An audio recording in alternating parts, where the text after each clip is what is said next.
Blessings to everyone.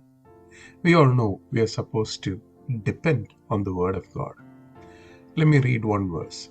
Before Israelites getting into Canaan, God gave them instructions on how to live in Canaan. One of that.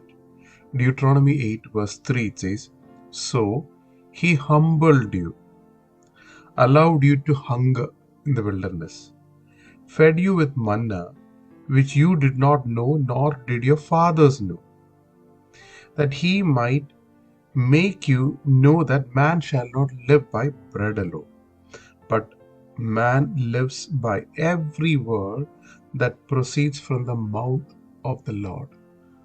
This is the verse, this is the first verse that Jesus gave or spoke to Satan when he was tempted to make a provision for himself. See, we all have chances to compromise to meet our provisions.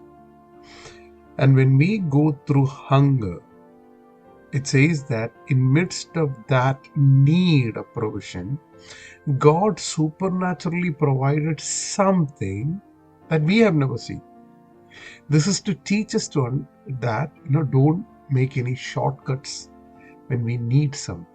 Don't compromise the principle of the word. Though the manna might not come at the time we expect, the way it comes, but still we need to wait patiently. These days, let us really understand that verse, that we are supposed to wait patiently. When was this told? It says, verse chapter 8, verse 1. Every command which I commanded you today, you must carefully obey. Talking about obedience. You may live and multiply and go in and possess the land. So obedience is critical for us to possess the land.